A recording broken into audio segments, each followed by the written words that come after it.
Hello and welcome to i24 News Sports Daily Magazine with all the latest scores and stories from around the world. Wednesday evening, a very eventful show ahead of us, and these are the headlines. One more night of Champions League coming up. Didier Drogba will go down memory lane as he faces Chelsea and Jose Mourinho. Real Madrid will face Schalke in Germany. We take a look at one of Israel's youth football academies, giving young kids the skills and technique in the hope that one of them will grow to be the next star. Footvolley was invented in Rio de Janeiro. Now the local Cariocas hope history will be made in the city again if footvolleyball will become an Olympic sport. And we go on a tour around the world, from the Daytona 500 to the Ice Cross Downhill World Championship. It seems there is always something fun going on. Hello again, and thank you for joining us. We are live from the Jaffa Port. 6 games were already held in the final 16 stage of the Champions League. 5 were won by visiting teams. Only 1 visitor lost, Manchester United. The Red Devils' poor domestic season is now in danger of becoming just as dismal in the European field. Manchester United will have to bounce back from their 2-0 defeat to Olympiacos at the second leg in Old Trafford. Manager David Moyes knows his team will have to perform a lot better than they did last night in Greece. I'm just surprised that I didn't see that level of performance coming. I didn't see that. And I've got to say, I still didn't think that, we were necessarily 2 goals worse off in the game. We have a shot which gets deflected. But we didn't offer enough on the night to create a goal, really. In the other match yesterday, European runners-up did a big step to the quarterfinal after beating Zenit St. Petersburg 4-2 in Russia. Borussia Dortmund stunned the host team with 2 goals after just 5 minutes, and they had an answer every time Zenit scored and hoped for a comeback. The German manager Jürgen Klopp is obviously happy, but he's not celebrating the qualification just yet. Und Champions League bedeutet Schlusspfiff nach dem Hinspiel. I don't know if we will go forward to the next round. But regarding this game, I can't say it wasn't easy for us. We played as we normally play, and I wouldn't call this game an easy one. Wird man sehen. 2 more games tonight will complete the first leg in a rather emotional meeting in Istanbul. Galatasaray will host Chelsea. Emotional, we say, because Chelsea manager Jose Mourinho will face Didier Drogba, one of the biggest stars he had in his previous round as the Chelsea boss. The striker from the Ivory Coast wore the blue jersey for 8 years, leading the London club to numerous titles, including 3 Premier League trophies, 2 of them under Mourinho, and the Champions League title in 2012. Dutch midfielder Wesley Sneijder will also face the manager with whom he won the 2010 Champions League with Inter, but their current manager believes all the emotion will be set aside. I think that Didier was an important man, an important player for Chelsea. Wesley won under Mourinho Champions League. I think that they have a good relationship with him. But tomorrow, for 90 minutes, I think that there will be enemies. And one more game tonight in Germany, where Schalke will host Real Madrid. 3 years ago, the German club reached its biggest achievement in the Champions League, going all the way to the semi-finals. Very few people believe they will be able to do it again this time. Schalke is enjoying a good period in the Bundesliga with 13 points in the last 5 games, but it would be a very big surprise if they leave Real Madrid behind, especially with a second leg at the Bernabeu.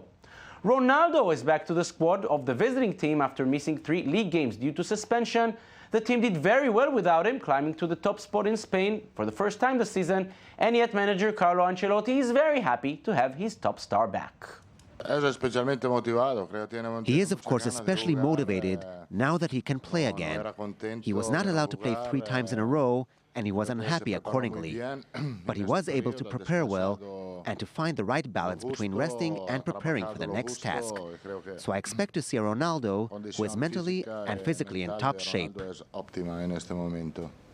Israel is again not present in the Champions League. 3 years have gone by since the last Israeli team was present at the prestigious tournament, and no Israeli team ever made it past the group stage. In order for things to look different, it's the youth program that has to change.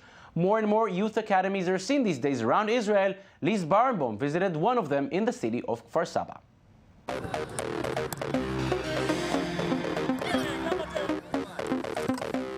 In this football field in Kfar Saba, central Israel, we are seeing the future of Israeli football. Young football beginners train here every day. Ori Sharf, former footballer and son of the legendary coach Shlomo Sharf, founded this football academy for children and teenagers 3 years ago. This place is called the Emanuel Scheffer Football Academy after the former Israeli team coach. He took Israel to the World Cup in 1970 in Mexico. He was also the coach of my father, Shlomo Sharf, who was also the national coach of Israel. Now Shlomo is the technical manager of this school. This is a serious academy where children come and learn how to handle the football 3 times a week after school. And they dream of becoming the next Ronaldo or Zidane. For the academy's coaches, training is a real education as the children follow a specific program. They hope their efforts will bring the students to future heights one day. The work not started, must start in the little children, because they learn with when they younger, and I put on them all the basic of the football, all basic of creating to play football, and when they start early, it's more better. Even though the training can be serious, the trainer's main objective is to inspire the rookies and entertain them. We can recognize basic talent, work with it, and improve it. We can give them practical and technical advice. The most important thing at this age is to have fun and enjoy. But the academy leaves nothing to chance. In Sharf's case, football is a family affair. Ori might run the training center, but his young nephew Tal is already making his first steps on the pitch, knowing who he wants to resemble. Pelé, Zidane, Neymar, Ribéry. The parents of the aspiring players are also happy to bring their children to training after school. 3 times a week, and every time it's half an hour. And training very hard, but they like it very much. For Michel Ben Guigui, former agent of Zidane, this kind of academy is the breeding ground for future top athletes. I'm already very surprised by the quality of the training. You see that the children are making efforts. I even saw a game last Saturday where players who are 11 or 12 years old were trying to make passes and play with their beginner's technique. Will he find a new star on this field? The children from Kfar Saba can only hope to resemble their idols, as they are happy to meet the one who discovered Zidane. Yes, very much. I was his boss. I was the general manager of the team where he played, and there were also Lizarazu, Karambeu, Dugarry, all the world champions, in 1998. And on the pitch, we can already see the young prodigies at work. Maybe in a few years from now, they'll be Israel's next football stars.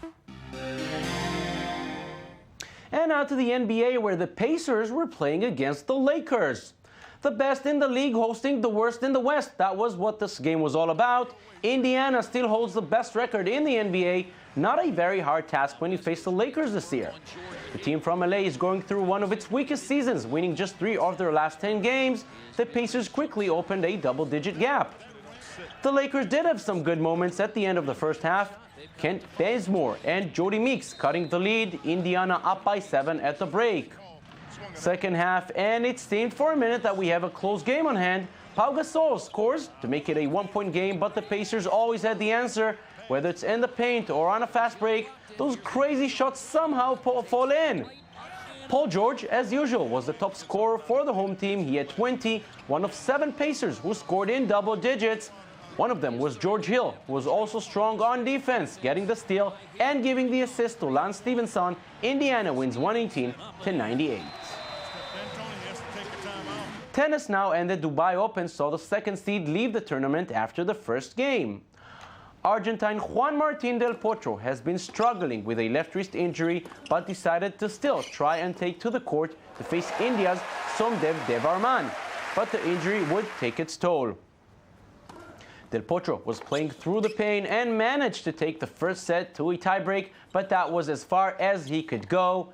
Devarman took the set 7-6. That was when Del Potro retired from the game. His opponent is through to the second round. No such problems for the first seed in the tournament and last year's champion Novak Djokovic, who made his renewed appearance after taking a month off following his quarterfinal loss at the Australian Open. He met Denis Istomin of Uzbekistan. 2 service breaks at the first set and 1 in the second was all he needed. Djokovic wins 6-3, 6-3 on his way to a second round. Istomin really gave all he had, not enough against Djokovic.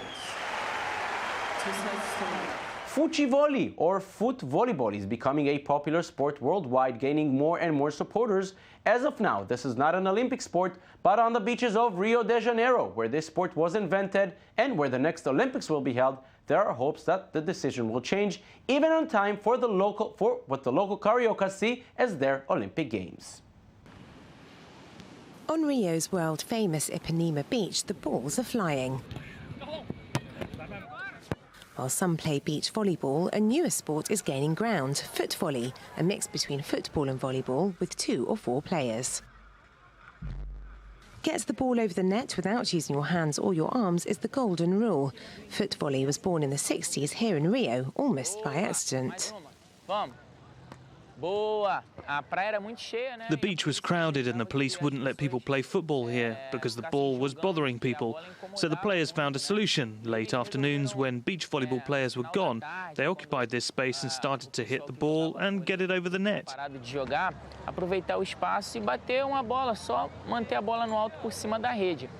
Juninho is the rising star of footvolley. This 19-year-old Carioca has already won many national trophies and hopes to be part of a World Cup one day.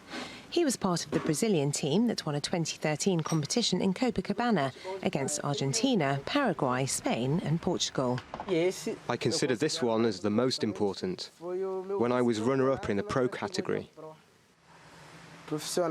According to Juninho's mother, Seya, her son learned to kick a ball before he could talk. This is the first ball he got when he was 6 months. To tell you the truth, he was already kicking when he was in my tummy, but it was with that ball that he first started to play when he was still a baby. It's 3 p.m. Juninho meets up with the country's best players on the beach. He trains here for 4 hours every day.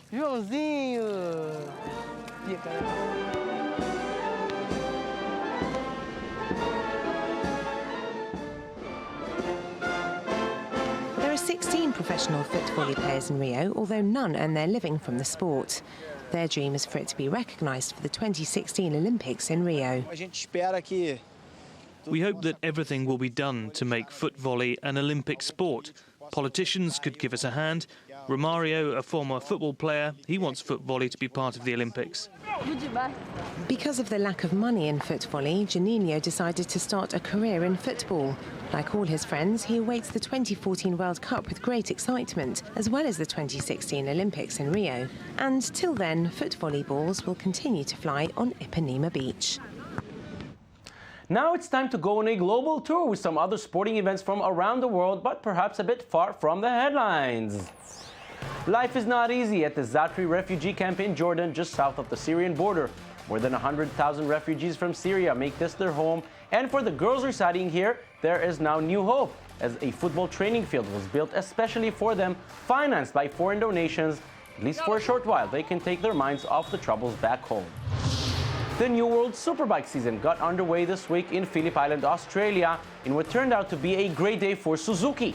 The Japanese brand has not won a superbike race in nearly 4 years. Now the wait is finally over. Eugene Laverty from Ireland won the year's inaugural race. Next up for Laverty and his friends, Aragon in Spain. Dozens of young Palestinians gathered on the Gaza-Israeli border, but there were no security tensions this time, as this was the first race of the Gaza Car Racing Club. The members of the newly established club showed off their motoric moves as tens of fans gathered around to cheer for their high-speed stunts. One event that is on the headlines is the Daytona 500, the biggest race of the NASCAR season that took place this Sunday. The rain delayed the so-called Great American Race for more than 6 hours, and the slippery road took its toll from the drivers. At the end, it was Dale Earnhardt Jr. who took the win exactly 10 years after winning his first race in Daytona. A history-making crowd of 120,000 had plenty to cheer about at the start of the four-man final of the Ice Cross Downhill World Championship in St. Paul, Minnesota. Local hero Cameron Naz took the early lead, but soon, Angeli Marco Dalago from Austria was able to slip by him on the course's dreaded wall ride and held off charging Canadian Scott Croxwald to the win despite a crash on the final straightaway. And that's it for us. Thank you for joining us. Don't forget you can watch us anytime on our website at i24news.tv. We're also on Facebook and on Twitter. We'll meet you again tomorrow, same time, same place. Have a beautiful day.